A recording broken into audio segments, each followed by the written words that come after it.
Hey everyone, welcome back to another one. Today I'm going to be working on changing out my sway bar end links and my sway bar bushings. A couple of videos ago, I don't know if you guys remember me telling you guys that the previous owner had told me that the sway bar end links might have been bad on the COBALT. And I figured since I'm going to be changing out the sway bar end links, I have both of them right there. I'm going to be also changing out the sway bar bushings. I went with MOOG. I didn't want to go with any OEM parts. The last time I did, I ended up going with the AC Delco tie rod ends, and the passenger side ended up going out bad within like 4 months. I had to replace it again. So last night before I got started, I decided to spray these bolts down with some of that seafoam deep creep there, and then the other one that we're working on is right there. This stuff is awesome.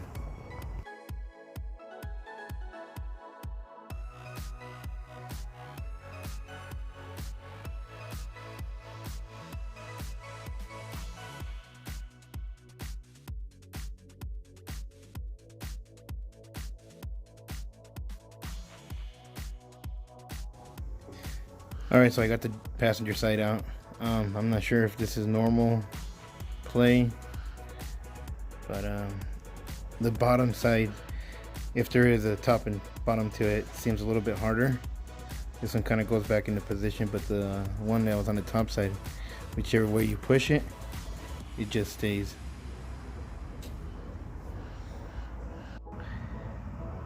So as I was cleaning up in here, I found out something pretty cool. I cleaned the top of the tie rod and I found out that it's a MOOG brand tie rod, so one less thing for me to worry about, hopefully. The boot seems pretty good, doesn't seem torn. Probably just needs to be greased again through the Zerk fitting, but that's not a problem.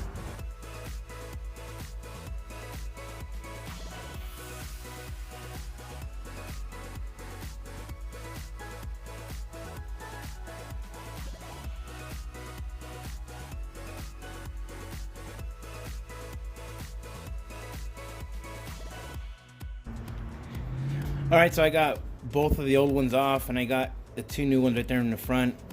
There's a big difference, already you can tell through the MOOG ones. First thing being that these have like a Zerk fitting on each one, so we can re-grease them. And they are a lot stiffer, as you can see. It's a lot harder to move. Same as this one right here. So that could be a good thing, obviously. And we have the old ones right here that they just have way too much play on both ends. And this one too.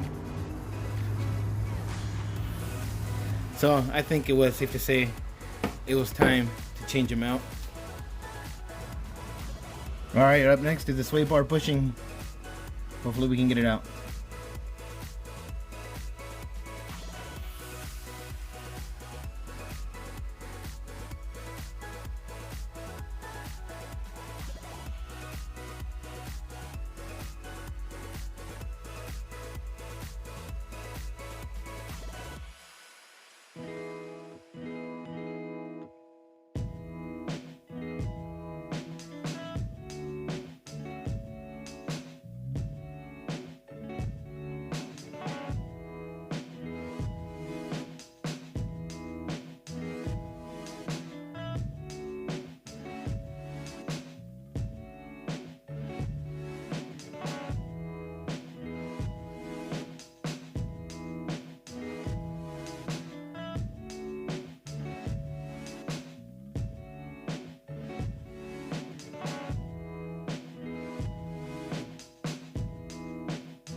Alright, I got the old bushing off of the sway bar.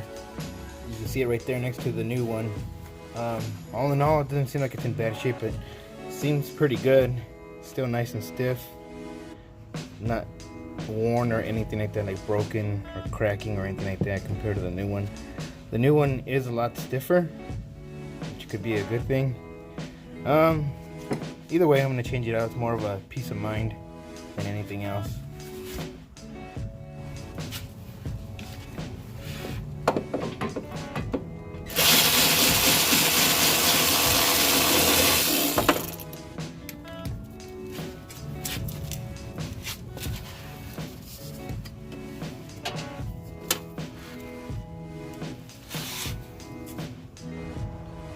Alright, once you got both bushings off of the sway bar, what you're going to do is grab your new one and you're going to get some of this heavy duty silicone spray. It helps it slide onto the shaft of the sway bar. Just spray a little bit on the inside right here and then open up the mouth, whichever end it was that you pulled it out from, and just slide it on, and then at the end of the shaft of the sway bar it's going to be at stop, so it'll let you know how far you need to go in. After you're done pushing it in, what you're going to do is you're going to grab your sway bar bracket and you're going to put it inside, and there's a little hole where this goes and it kind of clicks in like that. It doesn't click, it just slides in, comes down, then you're going to grab your bolt and then you're just going to screw it down like that. Alright, it's time to get this bracket installed again. Let's see if I can get it done in one shot.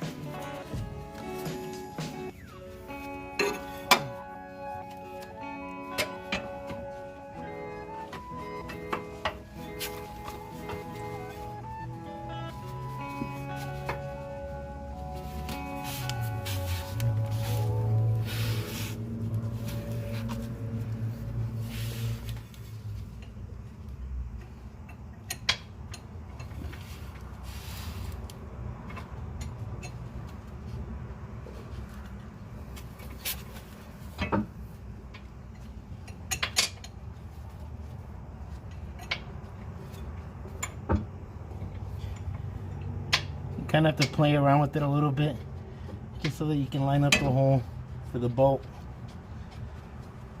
just like that.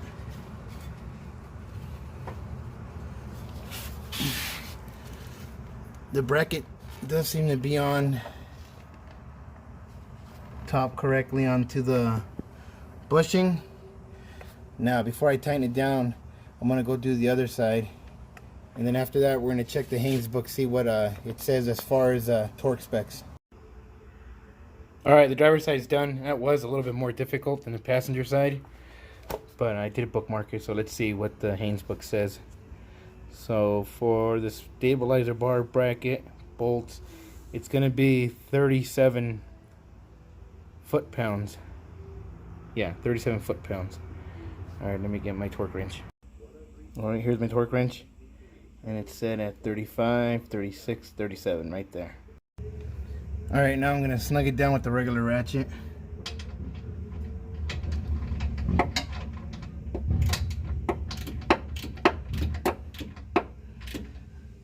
Alright, it's tight enough. Alright, let's see if I can get it with the torque wrench.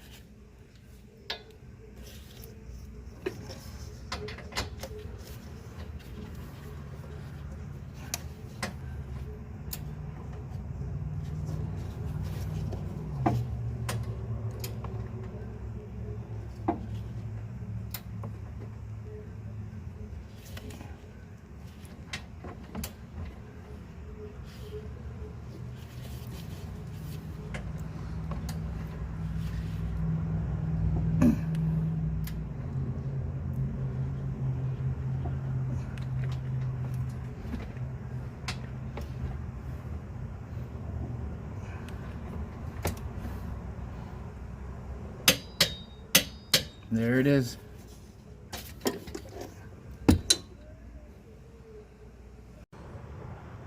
Alright, here goes the driver's side. It's a little bit more difficult to get in here. Let's see if it'll work.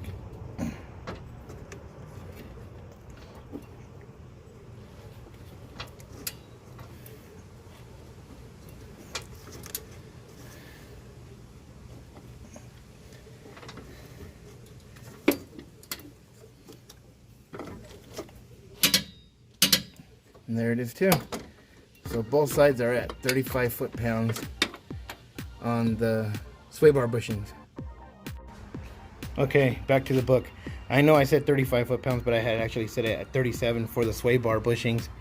On to the next. So I guess we're gonna do the sway bar end links, but we're gonna do to the strut, which is to the top, we're gonna do 48 foot-pounds, and to the stabilizer shaft, which is the sway bar, we're gonna do 59.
Sway bar end links are installed.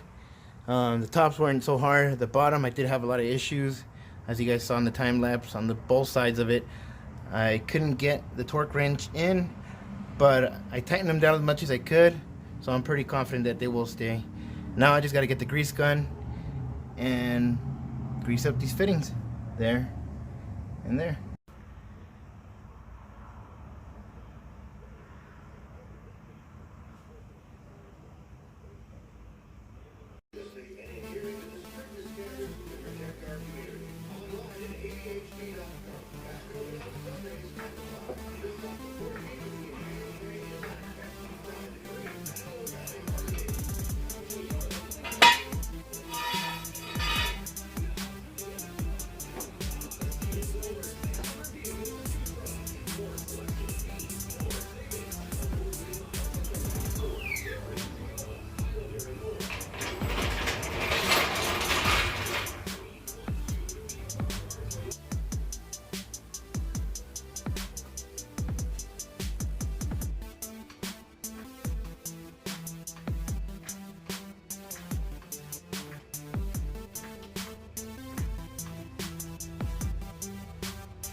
Going off of the Haynes manual, it says that we need to torque the wheel lug nuts down to 100 foot-pounds, which they are right there. So just torque them down now.